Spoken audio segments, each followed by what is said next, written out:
Line express cargo நம்பகமான cargo. இதோ நீங்களும் தொடர்பு கொண்டு உங்களுடைய கார்கோ பொருட்களை அனுப்பலாம். 90 93 61 67 தொடர்புக்கான இலக்கம் 66 16 84 14. இன்னொரு இலக்கம் 55 17 27 47. அதே போல் இன்னுமொரு இலக்கம் 50 53 79 39. இன்னுமொரு இலக்கம் 99 69 84 94.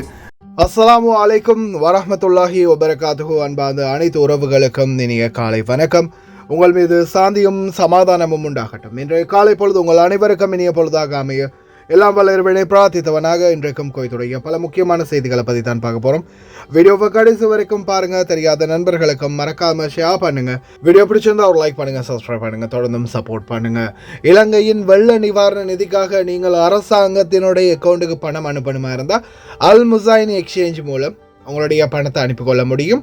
எந்த ஒரு கட்டணமும் அறவிடப்பட மாட்டாது என்பதையும் தெரிவித்துக் கொள்கின்றார்கள் அல் முசைன் எக்ஸ்சேஞ்ச். அதே போல் இலங்கை தூதரகம் தற்போது நீங்கள் கொடுக்கக்கூடிய நிவாரணப் பொருட்களை பாரம் எடுப்பாங்க. அதே மாதிரி பணத்தையும் நீங்கள் ஏதாவது நிவாரண பணமாக கொடுக்குறீங்களா இருந்தால் அதையும் பாரம் எடுக்கிறாங்க. எதிர்வரும் டிசம்பர் 10ஆம் தேதிக்குள்ள நிவாரணப் பொருட்கள் ஏதாவது உங்களிடம் இருந்தால் எதிர்வரும் டிசம்பர் 10ஆம் தேதிக்கு முதல் நீங்களும் ஒப்படைக்கலாம். இலங்கை தூதரகத்தின் ஊடாக இலங்கையில் தற்போது வெள்ளத்தால் பாதிக்கப்பட்ட அனர்த்த சேவை முகாம்களுக்கு அனுப்பக்கூடிய வாய்ப்புகளை பெற்றுக் கொடுப்பாங்க. பார்க்கலாம் அனைத்து தகவல்களையும். குவைத்துடைய தினா மதிப்பும் உள்ளதா பார்த்தலாம். இலங்கைக்கான ரூபாய்கள் ஒரு தினாரின் மதிப்பு 996 ரூபாய் 16% உள்ளது. இந்தியாவின் ரூபாய்கள் ஒரு தினாரின் மதிப்பு 291 ரூபாய் 53% உள்ளது. இது அல் முசைன் எக்ஸ்சேஞ்சுடைய அப்ளிகேஷன் ஆன்லைன் ரேட் ஆகும். குவைத்துடைய பல பகுதிகளிலையுமே அல் முசைன் எக்ஸ்சேஞ்ச் பிரான்ச்சஸ் இருக்குது. அதே மாதிரி ஜமியாக்கள்லையும் அவங்களுடைய மெஷின்கள் இருக்குது. உங்களுடைய பணத்தை அனுப்பிக்கொள்ள முடியும். குவைத்துடைய பல எக்ஸ்சேஞ்சுகள்லையுமே அக்கௌண்ட் நம்பரை மறைச்சிடுறாங்க. இதை பற்றியும் உங்களுக்கு தொடர்ந்துமே தெரிய தராது. நீங்கள் ஏதாவது ஒரு புதிய எக்ஸ்சேஞ்சுக்கு பழைய பற்றுச்சீட்டோட போகிறீங்களா இருந்தால் நிச்சயமாக அதில் அக்கௌண்ட் நம்பர் சரியாக இருக்கா அப்படின்றத செக் பண்ணிக்கோங்க. அப்படி இல்லாத பட்சத்தில் எழுதிட்டு போனாலும் பிழை இல்லாத அக்கௌண்ட் நம்பர் எழுதிட்டு போங்க. ஏதாவது ஒரு நம்பர் பிழைத்தாலும் கூட உங்களுடைய பணம் நாட்டுக்கு போய் சேராது. அந்த பணத்தை திரும்ப பெறணுமா இருந்தாலும் ரொம்ப நாட்களாகும். மறுபடியும் கட்டணம் செலுத்த வரும். அதே போல் எக்ஸ்சேஞ்சுகளில் பணம் அனுப்பி முடித்ததும் மறக்காமல் பற்றுச்சீட்டை செக் பண்ணி பாருங்கள். எல்லா டீட்டெயில்ஸும் சரியாக இருக்குதான்னு. ஏன்னா நீங்கள் சரியான டீட்டெயில்ஸை கொடுத்துருந்தாலும் கூட எக்ஸ்சேஞ்சில் வேலை பார்க்குறவங்க பிளவுறதுக்கும் வாய்ப்பு இருக்குது. ஏன்னா அது மாதிரி பலருக்குமே நடந்திருக்குது. முடிந்த வரைக்கும் நீங்களும் உங்களுடைய கஷ்டப்பட்டு சம்பாதிக்கக்கூடிய பணத்தை நல்ல எக்ஸ்சேஞ்சுகள் மூலம் அனுப்புங்க. எங்கே அதிகமான ரேட் கொடுக்குறாங்க அப்படின்றத தெரிந்தாலும் மறக்காமல் கமெண்டில் மென்ஷன் பண்ணுங்கள். தெரியாத நண்பர்களும் தெரிந்து கொள்ளட்டும். குவைத்துடைய தங்க விலையை பார்த்தலாம். 1 கிராம் 18 கேரட் தங்கத்தின் விலை 31 தினார் 454 ஃபில்ஸ். 1 கிராம் 21 கேரட் தங்கத்தின் விலை 36 தினார் 696 ஃபில்ஸ். 1 கிராம் 22 கேரட் தங்கத்தின் விலை 38 தினார் 457 ஃபில்ஸ். 1 கிராம் 24 கேரட் தூய தங்கத்தின் விலை 41 தினார் 938 ஃபில்ஸ். தயவு செய்து யாரும் பணம் மட்டும் அனுப்பிடாதீங்க. 3 வருடம் வரைக்கும் ஜெயில் தண்டனை. யார் சொன்னாலும் பணம் அனுப்பிடாதீங்க. இதோ புதிய சட்டத்தின் அதிரடி நடவடிக்கைகள், அதிரடி கண்காணிப்புகள் தீவிரப்படுத்தப்பட்டுள்ளது. அகமதி கவர்னரேட் பகுதிகளிலையும் கூடாரங்களுக்கான திடீர் சோதனை, கடைகளில் லக்ஸரி பொருட்கள் மாதிரியான டூப்ளிகேட் பொருட்கள் கண்டுபிடிப்பு, ஃப்ராட்தனம் பண்ணிய நபர் 2.9 மில்லியன் டினார்கள் ஃப்ராட். அதே போல் டெத் பெனால்ட்டி அப்படின்றதையும் மறந்துடாதீங்க. இதோ காசு கொடுத்து அக்காம அடித்தவங்க, அட்ரஸ் மாற்றினவங்க அத்தனை பேருக்கும் மூலதனமாக இருந்தவர்கள் கைது. பார்க்கலாம் அனைத்து தகவல்களையும். வானிலை ஆய்வாளர் இசால் ரமதான் எதிர்வரும் இந்த நாட்களில் குவைத்துடைய வானிலையில் மிகப்பெரிய ஒரு மாற்றம் வரும் அப்படின்னு தெரிவிச்சிருக்கிறாங்க. டிசம்பர் மாதம் 11ஆம் தேதி 12ஆம் தேதிக்குள்ள மழைக்கான வாய்ப்புகள் அதிகமாக இருக்கிறதாகவும் தெரிவிச்சிருக்கிறாங்க. முடிந்த வரைக்கும் தயவு செய்து ரொம்ப கவனமாக இருங்க.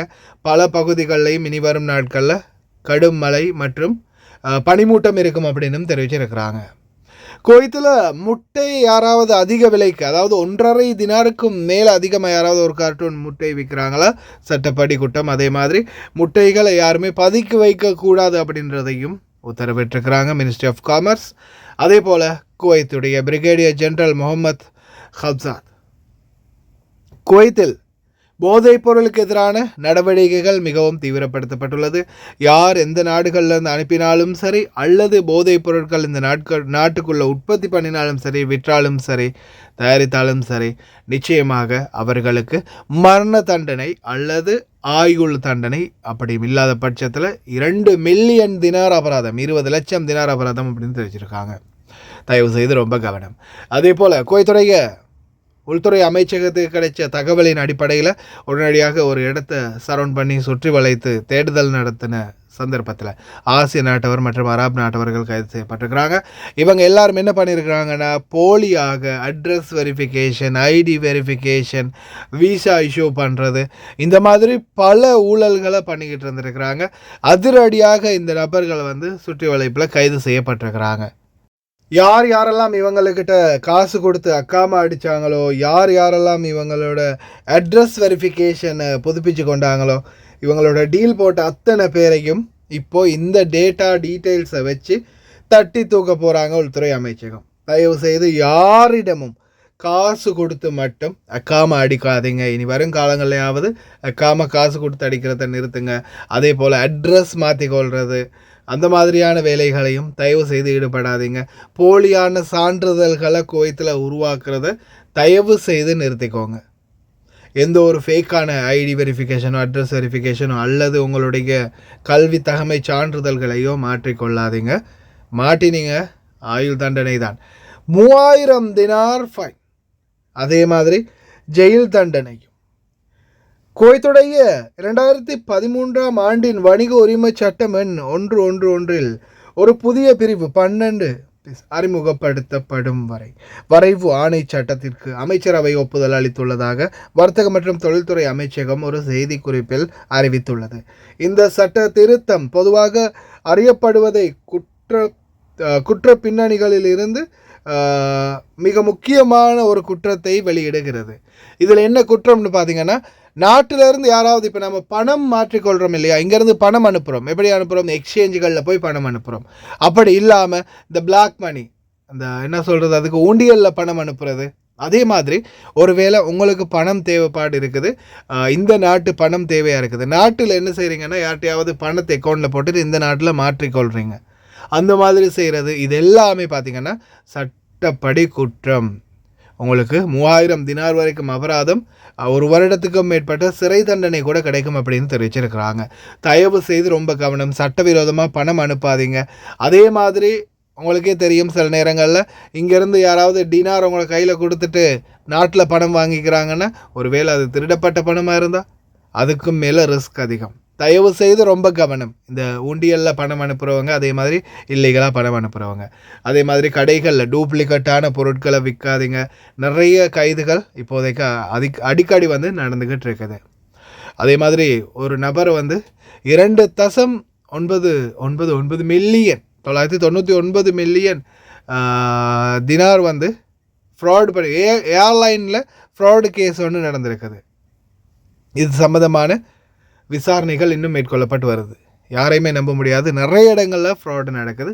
அதே மாதிரி சுற்றுச்சூழல் அதிகார சபை குவைத்துடைய பல பகுதிகளிலையும் தொடர்ந்து சோதனைகளை நடத்துகிறாங்க. இதில் பார்த்திங்கன்னா பல இடங்களில் விதிகளை மீறிய குற்றச்செயலுக்காக பல முகாம்கள் அகற்றப்பட்டிருக்குது. அதே மாதிரி மிருகங்கள் பராமரிக்கிறதா இருக்கட்டும், அல்லது ஆடு மாடு பண்ணைகளாக இருக்கட்டும், கூடாரங்கள் நிறுவியதாக இருக்கட்டும், இது எல்லாமே சட்டவிரோதமான செயல்பாடுகள் அப்படின்றத கண்டறிந்த பிறகு உடனடியாக குவைத்துடைய முனிசிபாலிட்டி அந்த இடங்களை நீக்கி இருக்கிறாங்க. அதே மாதிரி பார்த்திங்கன்னா உங்களுக்கே தெரியும், இந்த பகி வாடகைக்கு விடுறது, பாலைவன பகுதிகளில் பகி வாடகைக்கு விடுறதும் தடை செய்யப்பட்டிருக்குது. யாரும் தயவு செய்து இந்த மாதிரி வேலைகளுக்கு உங்களுடைய கஃபீல்கள் நிறுவினாலும் போகாதீங்க. அப்படி ஒரு வேலை நீங்கள் போய் இந்த மாதிரி வேலைகள் பார்த்து பிடிப்பட்டீங்கன்னா நிச்சயமாக தண்டனை உங்களுக்கு தான். ஞாபகம் வச்சுக்கோங்க. United Arab Emirates, we are respect and thank you so much. சுக்ரன் ஜசீரன். தற்போது யுனைடெட் அரப் எமிரேட்ஸ் UAE-இன் வாகனங்கள் மற்றும் அதிகாரிகள் குழு, அதிரடி விசேட குழு, மீட்பு பணிக்குழு, அதே மாதிரி புதைந்து கிடக்கும் சடலங்களை கண்டறியும் மோப்ப நாய்கள், இது போன்ற பல உபகரணங்கள் மற்றும் உதவியாளர்களோட யுனைடெட் அரப் எமிரேட்ஸுடைய விமானம் இலங்கையில் தரையிறங்கி இருக்குது. உண்மையிலேயே ரொம்ப சந்தோஷம். இந்த நேரத்தில் இவ்வளவு உணர்ச்சி பூர்வமாக எங்களுடைய நாட்டுக்காக ஒரு அரபு நாடு முன் வந்திருக்குது அப்படின்றதுல இந்த நேரத்தில் உண்மையிலேயே பெருமைப்படணும். யுனைடெட் அரப் எமிரேட்ஸ் இந்த இடத்துல அவங்களுடைய உதவிக்கரங்களை நீட்டி இருக்கிறாங்க இலங்கைக்காக. அது மட்டுமல்லாது அவங்களுடைய வாகனங்கள் மீட்பு பணிக்கான மோப்ப நாய்களாக இருக்கட்டும், அதே மாதிரி ஆம்புலன்ஸாக இருக்கட்டும், வாகனங்களாக இருக்கட்டும், அனைத்து வாகன வசதிகளையும் இறக்கி இருக்கிறாங்க இலங்கைக்குள்ளே. இன்ஷா அல்லாஹ் இனி வரும் நாட்களில் மீட்பு பணிகள் மற்றும் மற்ற வேலைகள் அனைத்தும் சிறப்பாக செயல்படும் அப்படின்னு தெரிவிச்சிருக்காங்க. மறுபடியும் எங்களுடைய நன்றிகளை தெரிவித்துக் கொள்கின்றோம் யுனைடெட் அரப் எமிரேட்ஸுக்கு. அதே போல் இலங்கை தூதரகத்திலும் தற்போது பொருட்களை சேகரிக்க ஆரம்பிச்சிருக்கிறாங்க. இலங்கை தூதுவருடைய வீடியோ நான் நேரத்தோடையும் போட்டிருந்தேன், மறுபடியும் போடுறேன் பாருங்கள். ආයුබෝවන් දිත්වා සුලිකුණාටුවේ බලපෑමට ලක්වී ගම්වතුරෙන් සහ නායෑම් වලින් ශ්‍රී ලංකාවේ අපේම සහෝදර සහෝදරියන් පීඩාවට ලක්වී ඇති මොහොතක ඔවුන් වෙනුවෙන් අත්වලපන්නට අපට කළ හැකි දේ පිළිබඳව පසුගිය දින කිහිපයේදීම කුවේට් තානාපති කාර්යාලය මගින් ඔබව දැනුවත් කරන්නට යෙදුණා.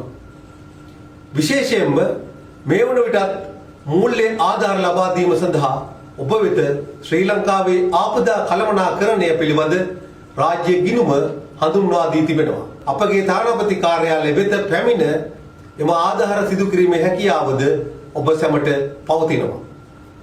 මේ කාර්ය සාර්ථකව සිදුවෙන අතරතුර අද දිනේ සිට තානාපති කාර්යාලය ද්‍රව්‍යමය ආධාර එක්රැස් කර ඒවා ආපදා කළමනාකරණ මධ්‍යස්ථානය වෙත යැවීමේ ක්‍රියාවලියක් ආරම්භ කරලා තියෙනවා. පළමු අදියරේදී අපි බලාපොරොත්තු වෙනවා මේ මාස 10 වන දින දක්වා මෙම ආධාර ද්‍රව්‍ය රැස් කිරීමට. සිකුරාදා සෙනසුරාදා ඇතුළු සතියේ ඕනෑම දිනයක ඔබට හැකි ඕනෑම වෙලාවකදී ආධාර ද්‍රව්‍ය තානාපති කාර්යාලය වෙත ගෙනවිත් බාර දීමට දැන් ඔබට අවස්ථාව හිමි වී තිබෙනවා. ඔබට ලබා දීමට හැකි ද්‍රව්‍යමය ආධාර පිළිබඳ ලැයිස්තුවක් මේ වන විටත් තානාපති කාර්යාලය නිල Facebook පිටුවේ පළ කර තිබෙනවා.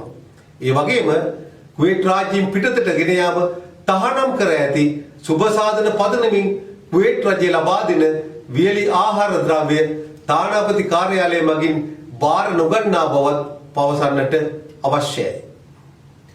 අපි දන්නවා ඔබ සෑම දිනම ලංකාවේ අපේම සහෝදර ජනතාව වෙනුවෙන් යුතුයකම් ඉටු කිරීමට උනන්දුවෙන් කටයුතු කරන බව.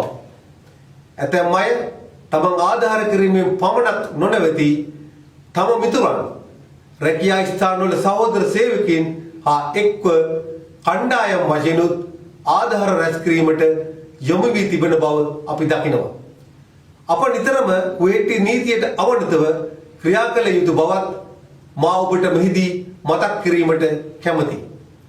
මේ වන විට කුවේටි කාගෝ ආයතනයන් පවත්වාගෙන යන ශ්‍රී ලාංකිකයන් වගේම එම ආයතනවල සේවය කරන නිලධාරීන් ඔබ ලබා දෙන ද්‍රව්‍යමය ආධාර ශ්‍රී ලංකාව වෙත නොමිලේම ප්‍රවාහනය කර දීමට ඉදිරිපත් වී සිටිනවා.